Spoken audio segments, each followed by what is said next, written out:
BBM, kulong na yan. BBM, ayan na oh. BBM, kulong na yan. Bongbong Marcos, lumayas na. Papuntang Amerika, anak ng kagwang. Pero sinalubong po ito ng mga rallyesta at nakakahiya at sinigawan ng mga kurakot, ikulong na yan. Ganyan sana, mga rallyesta, mga komunista. Si Bongbong Marcos yung birahin ninyo, bakit si Inday Sara, anak kayo ng kamote, oh. Isang nakakahiya po sa isang leader ng Pilipinas na sinugod ang kanyang hotel ng mga rallyesta at sa labas ng hotel ay nagrarally at sabay sigaw, mga kurakot, ikulong na yan. Grabe na kaano to mga kabisdak, nakakagalit pag ikaw ay isang OFW. Mantakin mo si Bongbong Marcos, pumunta ng Amerika, sakay ang isang private plane, no? Na mukhang ito nga ho po yung private plane na ginamit para dalhin si former President Duterte sa dahik. Magkano ang gastos yan? Diba ho? Milyon-milyon yan. Mga 30 million, isang flight lang ho eh. Pero, nakalungkot, ang mga OFW diyan sa Philippine Embassy sa Middle East, tinataboy ng mga empleyado dahil wala umanong pondo, humihingi sila ng tulong. Ito na ngayon ang nakakainis. Amantala si Bungit, pumunta ng Amerika, anong gagawin niya dyan? May mapala pa tayo dyan. Ang layo-layo ng Amerika. Ang kapal ng mukha ng animal na to. Magandang tanghali po sa ating lahat. Palike po muna, pa-share, pa-subscribe, at pakipindot ang inyong notification bell para lagi po kayong updated sa ating mga video. Nakikusuyo po kami ha. Pindutin nyo na yan, notification bell. At Bisdak Historiador, pangalawang YouTube channel ko po. Makikita po ako din yun dyan. Minsan, magla-live ako dyan. Ito. Ngayong kagahapon yata ito, lumipad na, lumayas eh. So, may kreto lang. Itong si Bungit, papunta ng Amerika. Ito. Ayan ha. The call sign PR001, yan po yung tatak ng tatak ng eroplano na sinakyan ni Bangag. Di man nang sinalubong ni Donald Trump. Mukhang nag-trip lang tong loko na to eh. The call sign of the aircraft carrying the president landed on Sunday, kagahapon nga. 2:45 p.m. New York time. Ayan po. Yan po yung nagdala kay Bungit. Hindi po yan sinalubong ni Donald Trump. So mukhang hindi po ito inimbita ni Donald Trump na ngewe, punta ka dito ng Amerika, mag-uusap tayo. So ito ay trip lang niya. Tinakasan lang talaga niya ang problema sa ating bansa, no? Gamit ang pera ng mga taxpayer. Bakit ka pumunta dyan? Mas nangangailangan ho ng tulong ang mga Pilipino. Crisis ngayon eh. Meron tayong pinagdadaanan ngayon, pero itong presidenteng nakangiwi ang panga, lumayas. Magkano nga ba ang gastos ni Bangag dyan? Tingnan mo ha. Ito ay post ni MJ Kiambao. Ang sabi ni MJ Kiambao, binatikos agad siya eh. While the palace tell us maghigpit ng sinturon because the budget is thin, the skies above New York tell a much more expensive story. Kagaya rin yung ginawa nila na nagparty-party sila. Ito rin yun. Mantakin mo, sila po yung nagsasabing magtipid. Pero itong si Bangag, private aircraft, yung sinakyan papuntang New York. Magkano yan? Yan ba yung pagtitipid? Ito yung nakaka-voice it ba? Sila nagsasabi magtipid ang mga Pilipino. Pero itong mga hinayupak, hindi marunong magtipid. Iba yung mga lumalabas sa bunganga nila sa ginagawa nila. Kaya ang mga Pilipino, ang tataga na lang ho talaga ninyo. Kung hindi pa rin kayo nagising dito sa style na kabulukan, pambudol-budol ng gobyernong Marcos. Magkano nga ba dyan? Ito po yesterday, PR001, the massive fall. Entourage Express touchdown at JFK with the official delegation. But wait, there's a plus one. The mysterious RPC 5219 was also there at the same time. It took the scenic route via Alaska and slink into Newark, New York yata to, just as the UN session opened. If sa PR001 sumakay si BBM, sino-sino pala ang nasa PRC 5219? The same jet plane used to bring PRRD sa Dahik. Anak ng kagwang. Baka mga buaya, no? Sila Lisa Marcos. Baka nilagyan na naman ng mga mali-malitang pera yung laman na yon. Nasabay lumipad pa New York.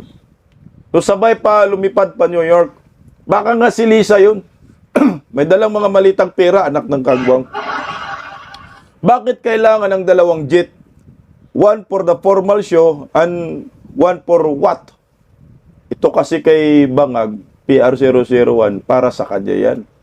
So meron pang isa na RPC 5219 na pinagsakyan ni Tatay Digong na dinala sa Dahik. Kanino yan talaga? Sa kanila, no?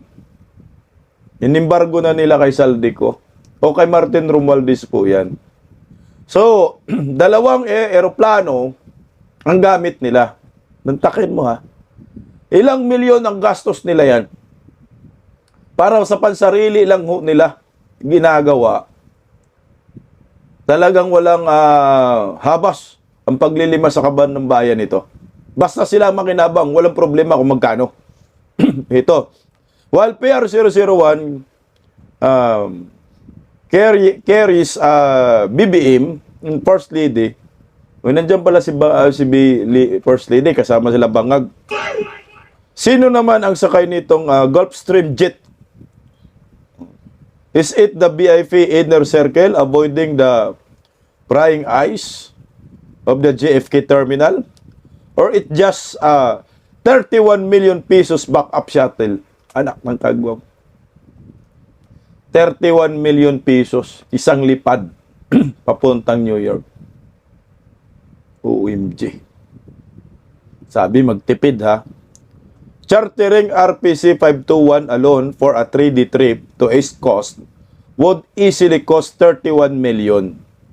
We're talking of 50 to 60 million just for the two planes. So mga 60 million pag pinagsama dalawang eroplano. Wala pa ibang expenses. Wala pa diyan ang ibang expenses. Kasama yung hotel, food security. So paldo ang mga gago, no? Tira na naman ng bayan.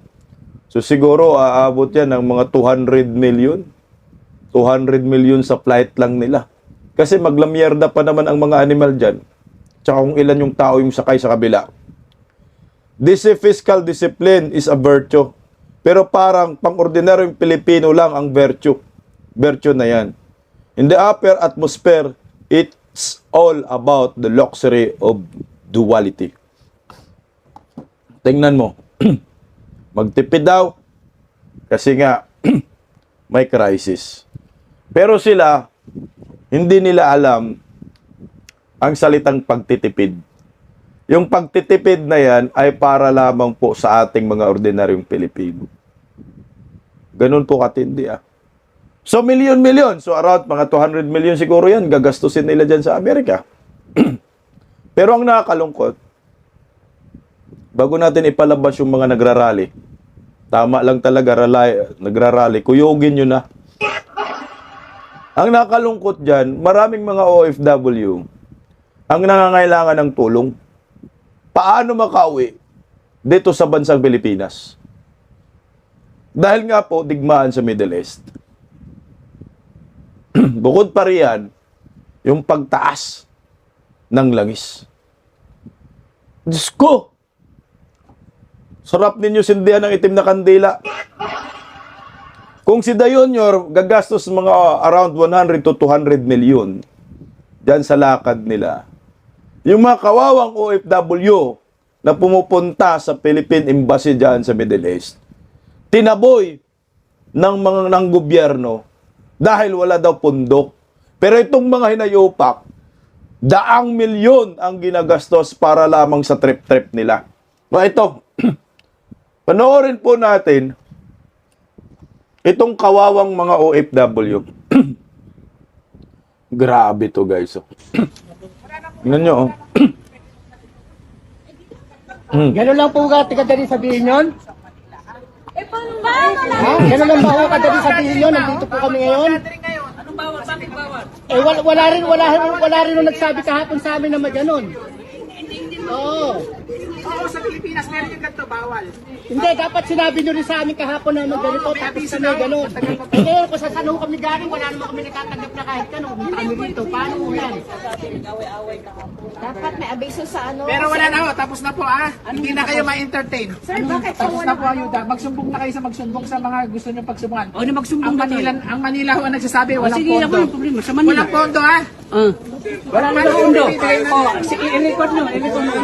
Salita niya, kahit magsumbong na tayo sa Pilipinas. Magsumbong kayo. Sige. Tignan mo, saan ang hustisya nito? Alam, Joe, sumasamid-samid ulit tayo. Anak ng kamuti na yan, oh. Si Bongbong Marcos, Elisa Marcos, kasama ng kanyang mga lipures. Mga 100 to 200 million ang ginagastos nila dyan, papuntang Amerika. May pondo, may pera. Pero itong mga OFW sa Middle East, sinabihan lang walang pondo, umalis na kayo. Yan ang abiso sa amin sa Maynila. Pag may humingi ng tulong, sabihin po ninyo walang pondo. Hindi ba ho yan nakakagago? Hindi ba ho yan nakakainit ng dugo? Bumiyahe pa ang mga yan. Saan lupalop yan ng mundo? Pumunta dyan sa embassy na yan. Tapos ito lang yung sukli. Walang pondo. Eh ang mga OFW, buwan-buwan nagpapadala ng remittances. Malaki ang pakinabang ng gobyerno. Eh ang mga OFW nga ho eh. Ang ang tumatayo na lang ngayon eh para sa ekonomiya ng ating bansa. Dahil walang mga investors, mga foreign investors na nag-i-invest sa Pilipinas dahil walang kwentang presidente ito si Bangag. Tapos ngayon ito, sa panahon ng kagipitan, as in, sasabihin lang ho ninyo walang pondo, ang kakapal naman ng mukha ninyo. Pero si Bangag, Elisa Marcos, hayahay ang buhay, private aircraft, dalawa pa. Walang kahirap-hirap.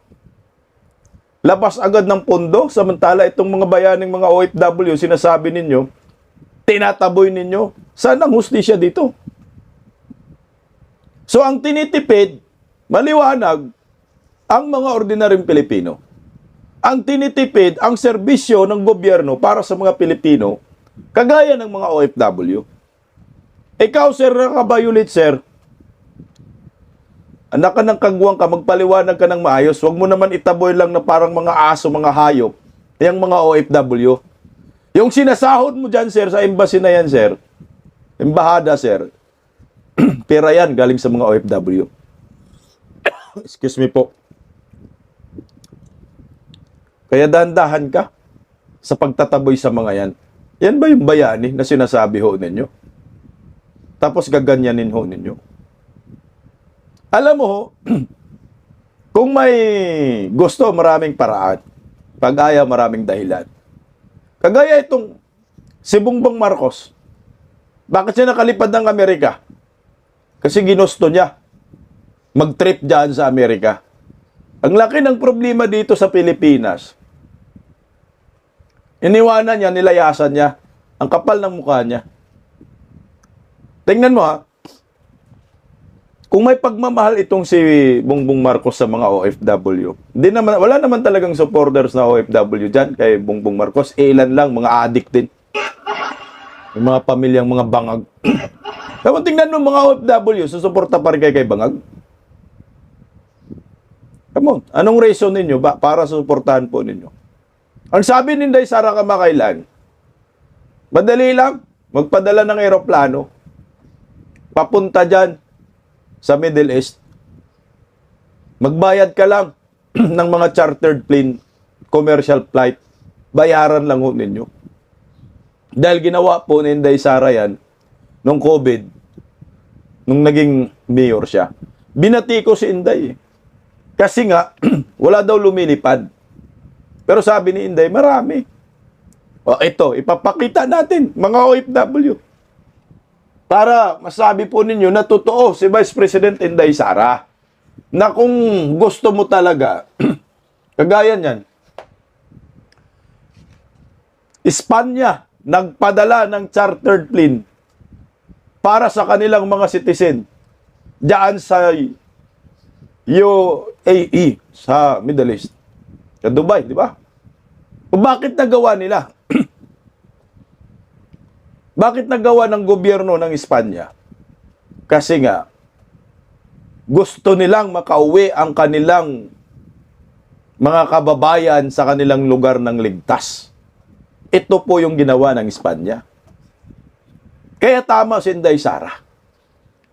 Ikaw, Bongbong Marcos, anong ginawa mo? Anak ka ng kagwang ka, inuuna mo sarili mo. Namasyal ka dyan sa Amerika. Hindi yan talaga, hindi yan pinatawag ni Donald Trump. Hindi naman sinalubong ni Donald Trump, eh. Sinong sumalubong diyang hinayupak na yan? Di ba? Ang sumalubong lang, yung si Romualdez lang din, eh. Kailang pakita ko lang. Yan yung sumalubong, oh. Puta ka na. Inaano nga tayo, dinadaya lang tayo ng mga hinayupak na to. Ayan, oh. Oh. Sila lang sumalubong, si Romualdez lang din eh. Pinsan niya. Walang mga Amerikanong sumalubong dyan. So nag-trip lang talaga tong animal na to. Yan yung aeroplano sinakyan nila. Samantala yung mga OFW gusto nang umuwi, wala daw pondo. Oh, ito pa. Espanya yun, di ba? Nagpadala ng chartered plane. Oh, ito pa. United Kingdom government flight from Middle East lands at Stansted Airport. Kasi kung merong mga airport na sinarado, meron ding airport na bukas. So doon ka lalapag. O bakit gano'n? Nagawa po ng iba, ng United Kingdom. Dahil meron silang pag-alala sa kanilang mga kababayan. Pero tayo, yung gobyernong bangag, walang pakialam sa mga OFW. Mamatay kayo dyan, matamaan kayo ng bala, may resi sa inyo. Magtago kayo, yun yung sabi, magtago kayo sa safe na lugar, akala mo lindol. O bakit nagawa? Meron pa, kapitbahay natin. Singapore. Tignan mo, Southeast Asia, kapitbahay na natin.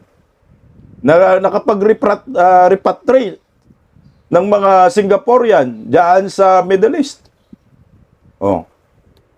Merong chartered plane na binayaran ng gobyerno. Bakit nagawa yan ng ibang bansa? Sa atin hindi magawa.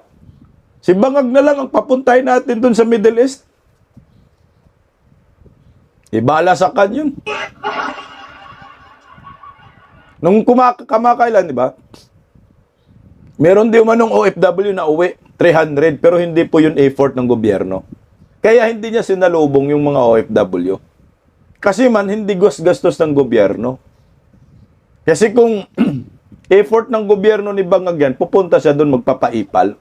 Ang ginawa niya, pumunta doon siya sa, yung tulay, yung Mount Kamuning, footbridge, doon siya pumunta.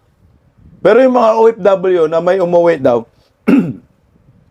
di na naman gastos ng gobyerno, hindi niya sinalubong.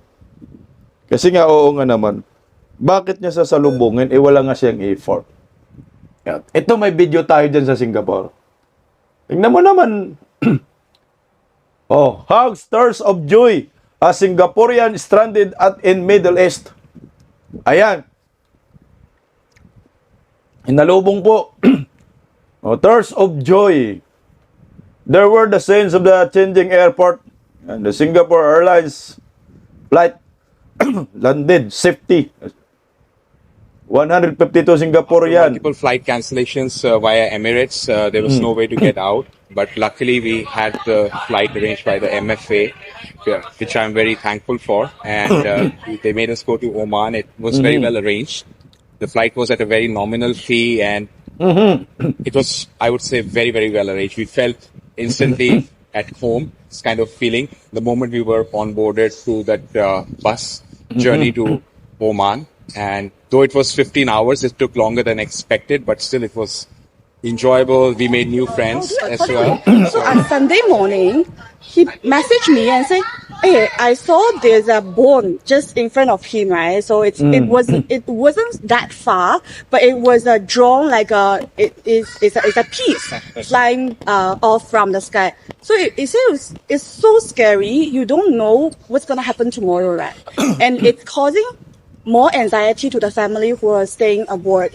To the end of the day, he said, "Oh, I have a flight to come back to go home." That makes me, feel much more comfortable, and especially when the repatriate flight is arranged by the government, you feel you are supported. MFA arranged for a bus for them. It was a very long journey, but they were very well taken care of. Yes. We got really good reports from them. They were fed well. They were given breaks. It was a long journey, but they felt very sort of supported the whole way through, and that was very comforting as well. They arrive in a few minutes. Probably scream and delight, and hugging, and just we'll be really thrilled beyond it. Ayan po, nakakaingit no, sa bansang Singapore. May puso yung gobyerno. Sinalubong pa ng gobyerno ang mga to. Safety sila nakauwi. Ligtas silang nakauwi. Oh, di ba? Nakaya ng ibang bansa kasi may puso sila. Samantala itong si Bangag walang puso. Kaya tama lang na salubungin ng mga rallyesta itong si BBM diyan sa Middle East at ikulong na. Ito, nakatikim po. Ito ang nakakahiya ngayon, no? Sinalubong po ng mga rallyista si Bungit. Ayan na, oh. Nakurakot, kulong na. Dapat ang sigaw ninyo, BBM, kulong na yan. BBM, ayan na, oh. BBM, kulong na yan. BBM, kulong na yan. Dapat ganun sigaw. BBM, kulong na yan. BBM, kulong na yan. BBM, kulong na yan. BBM. Dapat ganun yung sigaw. Bong, bong. Kulong na yan. Anak ng kamuto. Kasi pag sinasabi mong mga kurakot, hindi mo pinangalanan yung mga kurakot. Dapat, bong, bong. Kulong na yan. Bongbong Marcos, kulong na yan. Anyway, kahit walang Bongbong Marcos sinigaw nila, mga kurakot, ikulong na yan. Total, nasa nalabas naman ng pinagterhan ni Baki at ni Bongbong yung rally diyan sa New York. Isang nakakahiya pa rin yan. Diba? Mga bubonistang, tanganistang, loyalista ni Bangag. Ang laki ng problema ng Pilipinas na sa Amerika ka. Ano kang klaseng leader? Leader kang walang hiya. Leader na walang puso. Panay hot ng polvoron. Sige nga, sabihin nyo sa amin. Ano po yung pinupunta ninyo dyan sa Amerika? Nagpagamot ba kayo ng diverticulitis? Pinatanggal ba ninyo yung colostomy bag ninyo? Kasi nga, bigla kang lipad, ang laki ng problema ng bansang ito. Inalisan mo ang Pilipinas na nakaranas ngayon ng matinding pagsubok. Walang langis, buang ka. Kung langis ang hanap mo dyan sa Amerika, ang layo ng Amerika, may kapitbahay tayong China, hunghang ka. Ang layo-layo ng Amerika, kaysa China, kapitbahay lang natin, gumagastos ka ng almost 100 million to 200 million, baka nga kalahating billion pag ginastos, mga hunghang kayo dyan. Samantala ang Pilipinas nakaranas ngayon ng matinding pagsubok. Ang mga OFW hindi nakakauwi. Ang mga OFW hanggang ngayon tinatanggihan ho ninyo kasi walang pundo. Pero kayo sarap ng buhay ninyo dyan sa Amerika. Kaming mga Pilipino dito, puta may nag-aaway na nga sa mga gasoline station dahil nag-agawa na ho anak ng kagwang sa langis. Marami nang nagsasara ng mga oil station dahil out of stocks na. Pero kayo, ang sarap ng buhay ninyo dyan, hinayupa kayo. Dapat makulong ka na talaga. Hindi po pinalampas ni General Pukes. Tangina, binatikos po eh. Ni General Pukes. Itong si Bungit, kabatikos-batikos naman talaga eh. Ralihan nyo ulit. Anak na kamuti na hindi na maganda itong nangyayari sa ating bansa. Masyado na tayong binibilatan ng mag-asawang mga budlat ang mata. O ito, ang sabi ni General Romeo V. Pukes, ang tunay na leader hindi umaalis kapag may sunog sa sariling bahay. Ano ba ang napakahalaga sa pulong na ito na hindi kayang gawin ng isang kalihim, diplomat o kinatawan ng Pilipinas? Sa panahon ng crisis, ang kailangan ng bansa ay pangulo na katutok sa bayan. Hindi pangulong nasa puto-op sa ibang bansa. Ngiti, pambuang dyan. No? Ang sayapan niya dyan. Pero ang mga Pilipino dito hindi na alam. Mahal ang bilihin. Mahal ang langis. Out of stocks na ang stock ng mga gasoline station. Pero sila sarap ng buhay nila. Meron nga isang gasoline station sa Del Monte, Bulacan. Ayan. Diesel out of stock. Siguro marami pa, I think sa Nueva Ecija, Cabanatuan, wala na rin krudo doon. Kasi mantakin po ninyo, ang mahal ng krudo ngayon.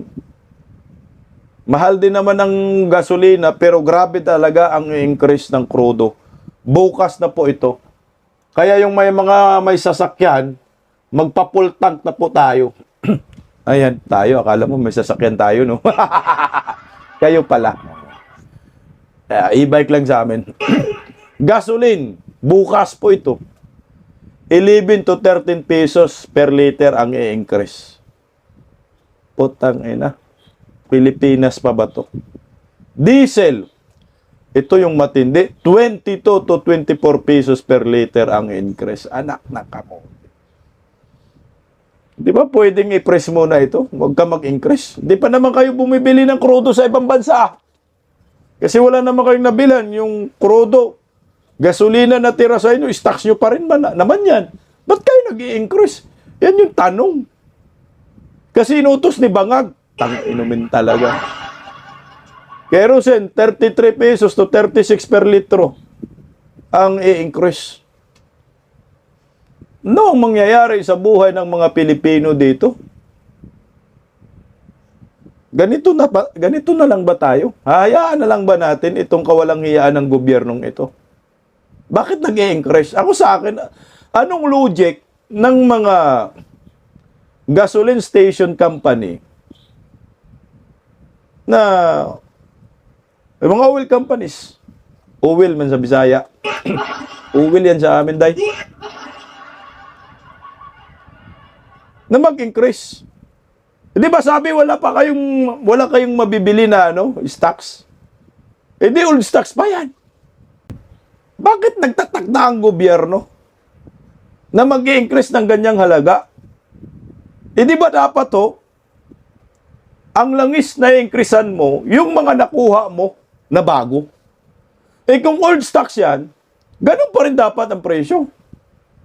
May nakuha ba kayo doon sa Middle East? Eh bawal nga kayo padaanin doon eh. Di ba wala? So ibig sabihin, ang mga langis na meron ngayon sa Pilipinas ay old stocks. So hindi dapat mag-increase. Ang problema, ang gobyernong bangag ang nagsasabing mag-increase na kayo.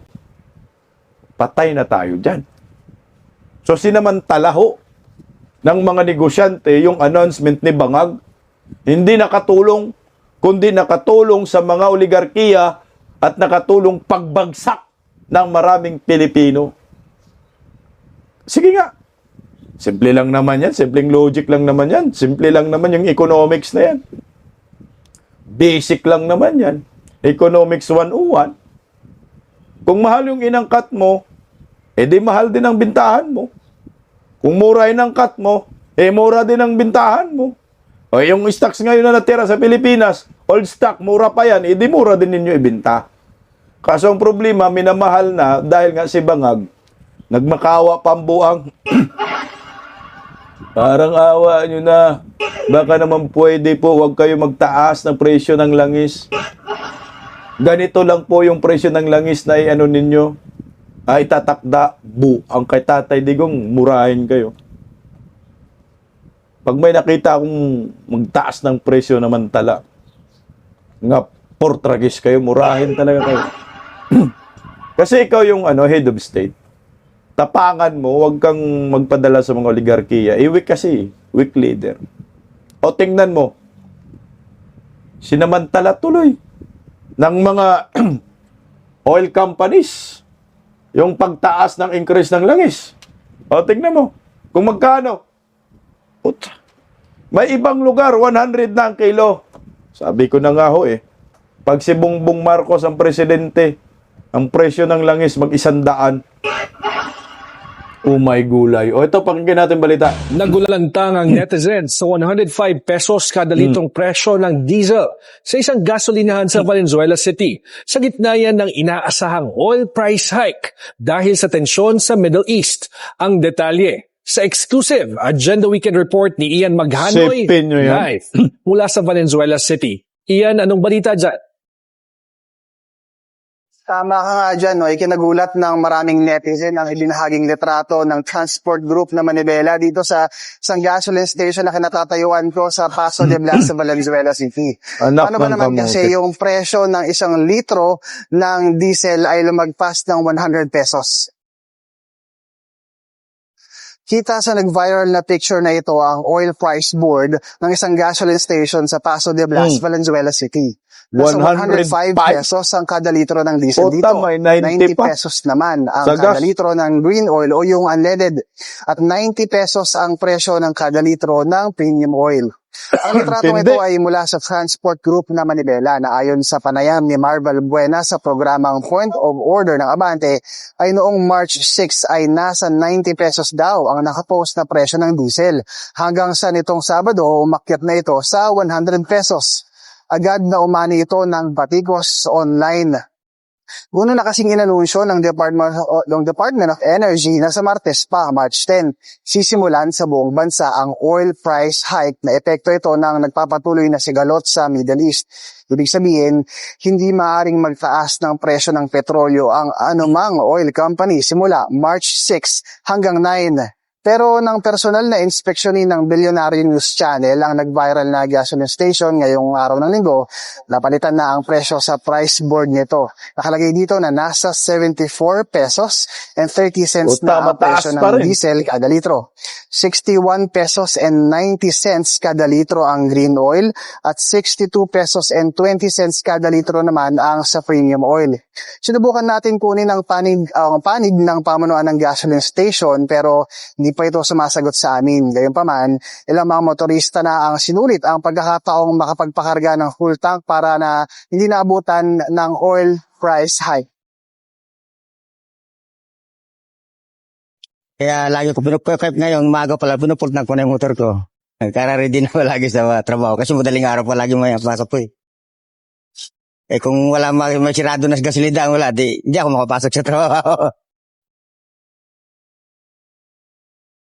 Una nang hinimok ang publiko na i-report ang oil companies na hindi lumalaban ng patas at agad na nagpapatupad ng advance oil price hike.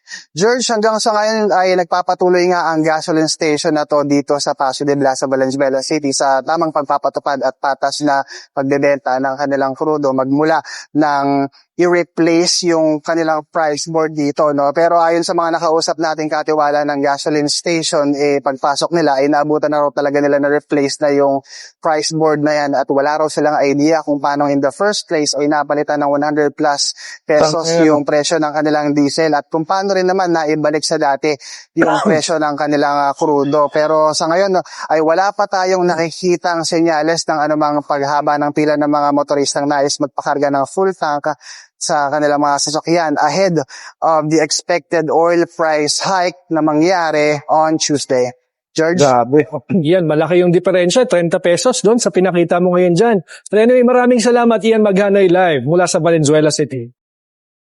Grabe, kawawa ang Pilipinas. Sinamantala ng todo ng mga negosyante. 105 pesos per litro. Yung Pangulo mo naglamyerda ang buang.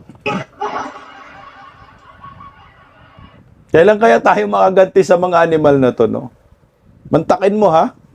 105 ang presyo ng diesel, 90 sa gasolina.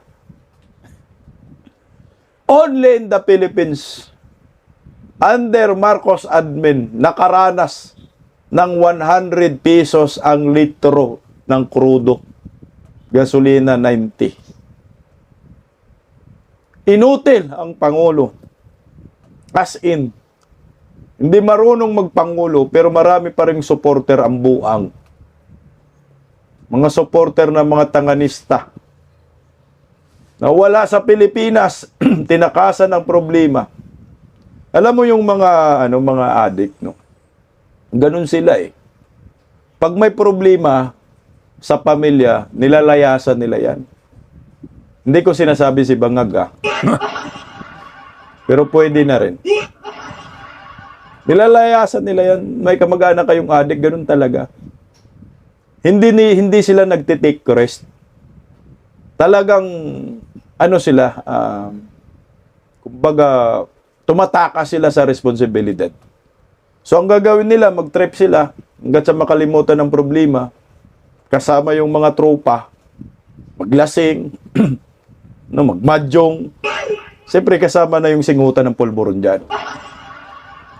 Hanggat sa, magwalwala ng magwalwal. Tapos uuwi na yan. Parang walang nangyari. Pero yung mga naiwang pamilya sa kanilang bahay, yun ang namumroblema. Parang tayo, mga Pilipino. Si Bungit naglamyerda, inalisan yung problema, tinakasan, dahil takot harapin ang problema dahil walang maisip na solusyon. Iniwan na lang sa atin. Ngayon ang Pilipinas, ang pinag-iwanan ay mga budlat din ang mata. Noon kasi si Vice President Inday Sara kasi yung iniwan na noon nung hindi pa nagkalabo-labo sila. No? Nang iniwan kasi si Vice President Inday Sara, no, nagiging caretaker ng Pilipinas kasi matikman yan kasi sa batas. Pag wala ang presidente, vice-presidente yung halili. Yan ang maliwanag dyan. Dapat ang vice-presidente ang magpapatakbo ng ating bansa. Nung iniwan si Inday Sara, sabi ni Inday Sara, no mercy for criminals, patay. No mercy sa corrupt, na yawards. No mercy sa mga durugista. Naku, hindi pala ganyan ang plataforma ni Bangag. Mahalin daw ang kriminal. Mahalin daw ang mga kurakot. Mahalin daw ang mga durugista. Ayun. Si Inday Sara hindi na pinagkatiwalaan dahil takot si Bangag maubos ang mga kriminal at mga kurakot. Kaya ang pinag-iwanan ni Bangag ngayon, dahil naglamyerda ang buang, mga budlat ang mata. Yung isa si Batman, animal karikto. Pasakit ka sa bayan. Yung tax, yung bat, 12%, sana ikaw na lang yung nagpasan dyan. At ito rin si Angara DepEd, sekretaryo. Ganun din niya. Tangina, panay singhot din siguro itong si Angara. Ganun eh. O, ito isa. Laging ito. Sino ba to? Tignan mo naman yung mukha na yan. Budlat na budlat ang buang na yan. Yung mata dyan, hindi natutulog siguro tong animal sa kakasinghot lang. Ng polboron. Polboron lang ha. Wala akong ibang sinasabi. Bahala kayo, mag-isip kung anong polboron. Yan ang nangyayari sa Pilipinas ngayon. Nilayasan, tinakasan ni Bongbong Marcos. Na ang laki ng problema natin, langis ang problema, ba't ka pumunta ng Amerika? Dapat dito ka na lang sa China, malapit pa. At mas mura pa siguro yung langis na ibibigay sa atin.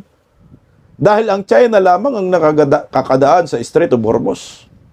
So ang dapat natin na kaibiganin at didikitan pagdating sa mga ganitong klaseng crisis ay ang kapitbahay nating China. Wala na pong iba, Bangag. Huwag ka na pumunta sa Amerika. Dahil ang layo ng Amerika, pag-transport ng langis from America to Philippines, putak, ang mahal. O dito sa China, kalapit lang. Psst, hindi inisip yung kukote mo. Naging presidente ka pang hinayupa ka, pasakit ka sa bayan. Yan ang malaking problema natin. Hanggang kailan ang pagtitiis natin? Kawawa naman kayong mga OFW. Kapit lang. Kunting tiis na lang. Malapit na maging Pangulo si Vice President Inday Sara. Duterte pa rin tayo. Paggising sa umaga, tanghali at gabi, nakikita ko ang post niya, ang hapdi. Paano nga ba to? Di ako makatanggi. Watch ko na lang at isipin ng mabuti. Bisdak Pilipinas. Bisdak, tinig ng katotohanan. Sa bawat vlog may laban sa kasinungalingan. Mulat ang mata, gising ang masa. Bisdak Pilipinas, para sa bayan, gumigising sa diwa. Sa likod ng kamera, tapang ang dala, walang sinasanto kung mali ang gawa. Hinay-hinay, pero palaban. Boses ng tao sa digital na labanan. Bisdak, tinig ng katotohanan. Sa bawat vlog may laban sa kasinungalingan. Mulat ang mata, gising ang masa. Bisdak Pilipinas, para sa bayan, gumigising sa diwa.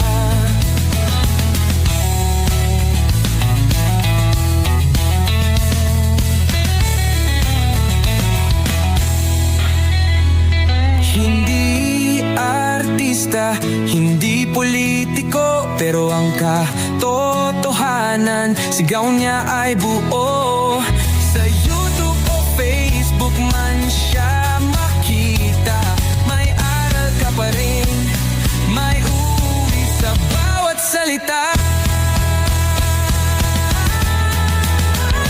Bisdak, gising sa katotohanan, di lang kwento, kundi panawagan. Sa bawat